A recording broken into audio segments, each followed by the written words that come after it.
નમસ્કાર મિત્રો, વિડીયોમાં તમારું સ્વાગત છે। જી હા મિત્રો, અત્યારે હાલ મોટા અને મહત્વના સમાચાર સામે આવી રહ્યા છે। તો મિત્રો, સમાચારમાં વાત કરીએ તો મહારાષ્ટ્રના થાણેથી દુઃખદ સમાચાર સામે આવ્યા છે। શુક્રવારે સાંજે લગભગ 7 વાગે થાણા જિલ્લાના અમરનાથમાં એક દુઃખદ માર્ગ અકસ્માતમાં 4 લોકોના મોત થયા છે અને 4 ગંભીર રીતે ઘાયલ થયા છે। આ અકસ્માત અમરનાથના પૂર્વ અને પશ્ચિમને જોડતા ફ્લાયઓવર પર થયો હતો।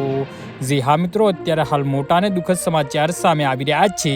અમરનાથના પશ્ચિમથી પૂર્વ તરફ જતી ટાટા નેક્સન કાર અચાનક કાબુ ગુમાવી બેઠી હતી અને વિરુદ્ધ દિશામાં આવતી અનેક મોટરસાયકલ સાથે અથડાઈ હતી અને ટક્કર અસરની એટલી ગંભીર હતી કે 3 લોકોના ઘટના સ્થળે જ મોત થયા હતા। ડ્રાઈવરનું પણ ઘટના સ્થળે જ મોત નીપજ્યું હતું। અકસ્માતમાં સીસીટીવી ફૂટેજ સોશિયલ મીડિયા પર ઝડપથી વાયરલ થઈ રહ્યા છે। પોલીસના જણાવ્યા અનુસાર કાર ખૂબ જ ફૂલ સ્પીડમાં હતી અને કાબુ ગુમાવ્યા બાદ સીધી વિરુદ્ધ લેનમાં ઘૂસી ગઈ હતી, જેના કારણે આગળ આવી રહેલા મોટરસાયકલ સવારોને કચડી ગયા હતા। ટક્કરમાં એક મોટરસાયકલ સવારનું ફ્લાયઓવર પરથી નીચે પટકાતા તેનું ઘટના સ્થળે જ મૃત્યુ થયું હતું।